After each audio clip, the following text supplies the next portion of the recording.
অনেকে বলে দাঁড়িয়ে পানি খেলে নাকি শয়তানের প্রস্রাব খাওয়া হয়, এটা কি হাদিস সম্মত? মেয়েরা ঢিলাঢালা জিন্স প্যান্ট পরতে পারবে কিনা? আমার বাবা তার পীরের ছবিতে সেজদা করে আর বিড়বিড় করে কি সব বলে। এখন এ বিষয়ে আমরা কি করতে পারি? নামাজে মনোযোগী হবে কিভাবে? চাচাতো ভাবির বোনের মেয়েকে বিয়ে করা যাবে কিনা? নেইল পলিশ দিয়ে দিলে কি নামাজ হবে? ইমামতি করার বিনিময়ে কি অর্থ গ্রহণ করা জায়েজ? চলুন আর বিলম্ব না করে আপনাদের যে সমস্ত প্রশ্ন ইতিমধ্যে আমাদের হাতে এসে পৌঁছেছে আমরা সেগুলোর উত্তর দেওয়া শুরু করি। আয়েশা আনান আপনি লিখেছেন, 5 ওয়াক্ত নামাজের ক্ষেত্রে নিয়ত পড়তে নিষেধ করা হলেও জানাজার নামাজ এবং ঈদের নামাজের নিয়ত পড়ার জন্য বলা হয় কেন? কোনো নামাজে মুখে নিয়ত পড়ার বিষয় না, নিয়ত করার বিষয়। পড়া হলো মুখে উচ্চারণ করতে হয়, আর করা হলো অন্তর থেকে করতে হয়। তো আমরা নিয়ত বা ইচ্ছা এটা পোষণ করব, অবশ্যই এটা ছাড়া আমাদের নামাজ হবে না, সেটা জানাজা হোক, 5 ওয়াক্ত হোক, অন্য কিছু হোক। তো জানাজা এবং ঈদের নামাজের ক্ষেত্রেও একই কথা প্রযোজ্য। এখানে আলাদা কোনো নিয়ত পড়তে যদি কেউ বলেন তাহলে সেটা তার ভুল। এগুলোতেও আমি জানাজা পড়ছি, জাস্ট আমার একটা ইন্টেনশন আছে, সেটাই যথেষ্ট। জানাজার সময় হয়তো বলা হয় যে পুরুষ না মহিলা, এরপর বাচ্চা না কি, সেটুকু বাস। আমি জানাজা পড়ছি, এই মানসিক ইচ্ছা এবং সংকল্পটাই যথেষ্ট, এটাই নিয়ত। খোকন মণ্ডল আপনি লিখেছেন, ইমামতি করার বিনিময়ে কি অর্থ গ্রহণ করা জায়েজ? দেখুন, ইসলামের যে সমস্ত বিষয়গুলোর জন্য কিছু মানুষ নিজেকে অবসর করে না রাখলে ইসলামের মৌলিক বিধিবিধানগুলো পালন করা সম্ভব হবে না। যেমন দ্বীনি বিষয়ে শিক্ষাদানের জন্য কিছু মানুষ যদি নিজেদেরকে অবসর না করেন, অর্থাৎ এই কাজে নিযুক্ত না করেন নির্দিষ্টভাবে, তাহলে সেক্ষেত্রে মানুষের দ্বীনি শিক্ষাটা বাধাগ্রস্ত হতে পারে। ঠিক একইভাবে 5 ওয়াক্ত ফরজ নামাজ, এটার প্রতিষ্ঠা করা সবার উপরে কর্তব্য। এটার জন্য কিছু লোক ইমামতি, মুয়াজ্জিন এগুলোর জন্য যদি নিজেকে অবসর না করেন, তাহলে সেক্ষেত্রে দায়সারা হলে দেখা যাবে যে ইমাম পাওয়া যাচ্ছে না, মুয়াজ্জিন পাওয়া যাচ্ছে না, ঠিকমতো মসজিদে আযান দেওয়া হচ্ছে না, এবং মানুষের এই মৌলিক ইসলামের ফরজ বিধানটি পালন করা কঠিন হবে। এই সমস্ত ক্ষেত্রে ওলামায়ে কেরাম পারিশ্রমিক গ্রহণ করা জায়েজ বলেছেন, দ্বীনি শিক্ষা দিয়ে ইমামতি মুয়াজ্জিনি করে। যার কারণে সারা পৃথিবীর সমস্ত ওলামায়ে কেরাম একমত যে ইমামতির বিনিময় গ্রহণ করা জায়েজ আছে।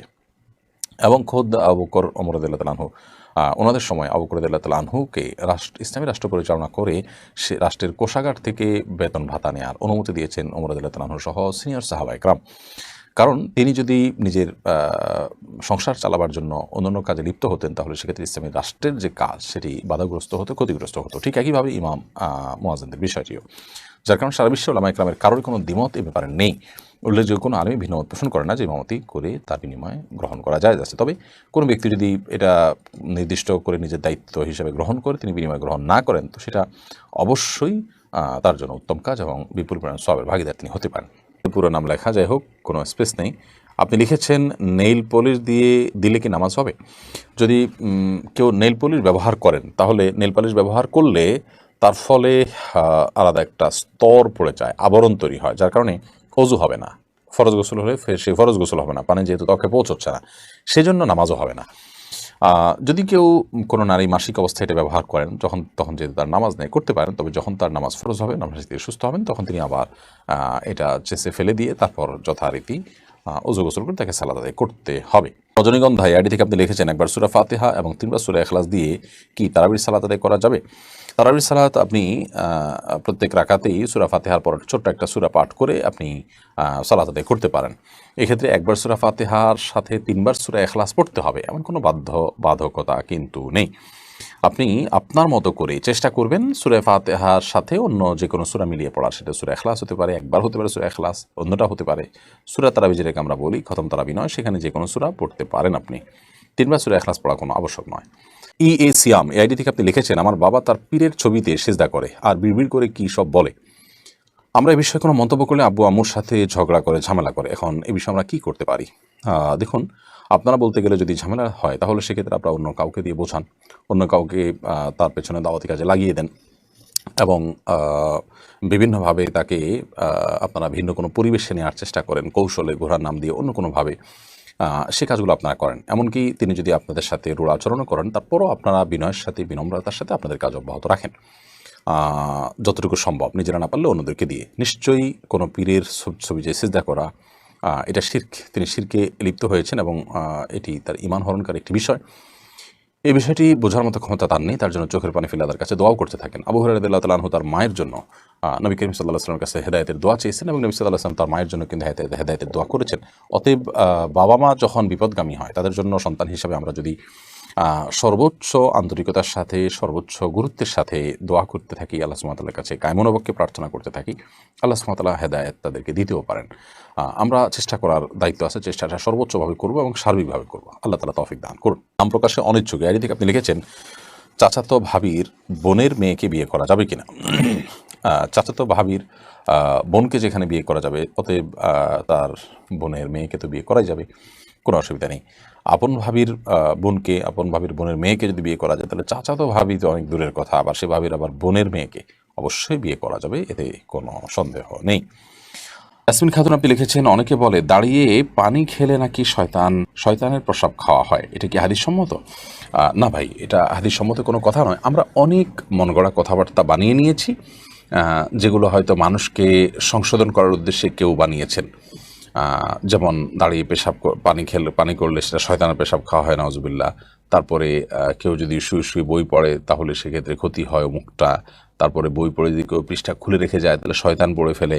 এগুলো সব লোকমুখে প্রচলিত এবং বানোয়াট কথা, যেগুলোর কোনো ভিত্তিকরণ হাদিসে কোথাও নেই। এগুলো যারা বানিয়েছেন হয়তো বা তারা এই জন্য বানিয়েছেন যে ধরুন দাঁড়িয়ে পেশা পানি খাওয়াটা আসলে স্বাস্থ্যের জন্য ভালো না, গলা আটকে যেতে পারে, আর শরীরের দৃষ্টিকোণ থেকে এটা ভালো জিনিস না। তো এই খারাপ কাজটা যাতে কেউ না করে সেজন্য একটু শক্ত করে একটা বানোয়াট কথা দিয়ে তাকে ভয় দেখায় দিলেন। তো এই ধরনের বিষয়গুলো সৎ উদ্দেশ্য করা হলেও অনুচিত এবং নাজায়েজ। কারণ মান কাযিবা আলাইয়া মুতাআম্মিদান ফালিয়াতাবাওয়া মাকআদাহু মিনান নার। নবী সাল্লাল্লাহু আলাইহি ওয়াসাল্লাম বলেছেন, আমার নামে যে মিথ্যা কথা বলবে, মিথ্যা কথা রটাবে, সেজন্য তার ঠিকানাকে জাহান্নামে জেনে রাখে। বিধায় এই ধরনের আপনার পানি পান এই ধরনের কথা বলা এটা জায়েজ এবং গুনাহের কথা। মাহদি হাসান শিফাত আপনি লিখেছেন, নামাজে মনোযোগী হবে কিভাবে? নামাজে মনোযোগী হওয়ার জন্য আমাদের অনেক আগে থেকে সকল ব্যস্ততা বাদ দিয়ে নামাজের জন্য প্রস্তুত হয়ে যাওয়া, মোবাইল টোবাইল সব বন্ধ করে রেখে আগে থেকে মসজিদে হাজির হওয়া বা জামাতে নামাজের জন্য উপস্থিত হয়ে যাওয়া। মা বোনরা তাদের নামাজের কার্যক্রমের আগে সকল ঝামেলা সেরে তারপর নামাজ চলে আসা, যাতে করে মনোযোগ নষ্ট হওয়ার মধ্যে কোনো কিছু না থাকে। সেই সাথে নামাজে আমরা যা পড়ছি সেগুলোর অর্থ বোঝার চেষ্টা করা দরকার। অর্থ বুঝে বুঝে যদি আমরা পড়তে পারি তাহলে সেক্ষেত্রে আমাদের মনোযোগ ধরে রাখাটা তুলনামূলকভাবে অনেক সহজ হবে। এবং এর পাশাপাশি যত দীর্ঘ রুকু সেজদা, উঠা বসা, কেরাত পাঠ যত সময় নিয়ে আমরা ধীরে ধীরে করতে পারবো, তত বেশি মনোযোগ ধরে রাখার সুযোগ তৈরি হবে ইনশাআল্লাহ তাআলা। জান্নাতুল মৌ আপনি লিখেছেন, মেয়েরা ঢিলাঢালা জিন্স প্যান্ট পরতে পারবে কিনা? জিন্সের প্যান্ট যে মোটা কাপড়ের থাকে, সেই কাপড়ের মধ্যে কোনো দোষ নেই। কিন্তু সাধারণত আমরা জানি যে জিন্সের প্যান্ট এটা যে সমস্ত দেশগুলো আপনার বরফ প্রধান, যেগুলোতে অনেক বেশি ঠান্ডা পড়ে থাকে, সে সমস্ত দেশগুলোতে সাধারণত জিন্সের প্যান্ট আরও বিশেষভাবে আপনার স্কিন টাইট জিন্সের প্যান্ট সেখানে পরা হয়ে থাকে। তো এই কাপড়টার মধ্যে কোনো সমস্যা নেই। জিন্সের প্যান্টের যে কাপড় সেটা একটু মোটা হয়ে থাকে, সেটা আরও ভালো বরং। অতএব ঢিলাঢালা যদি হয় সেটা কোনো মেয়ের জন্য পড়ার ব্যাপারে শরিয়ার কোনো নিষেধাজ্ঞা নেই। তবে মনে রাখতে হবে যে কোনো ফাসিক, কোনো কাফির এবং উচ্ছৃঙ্খল মেয়েদের সাথে সাদৃশ্য যেন না হয়, সেটা খেয়াল রাখা দরকার। হ্যাঁ, কোনো মেয়ে তার স্বামীকে আপনার দেখাবার জন্য বা একান্ত ঘরোয়া পরিবেশে তিনি যদি পড়েন সেটা ভিন্ন কথা। তারপরও যথাসম্ভব ইহুদি, খ্রিস্টান বা অন্য ধর্মাবলম্বীদের বেশভূষা ধারণ করতে হাদিসে পরিষ্কারভাবে নিষেধাজ্ঞা রয়েছে।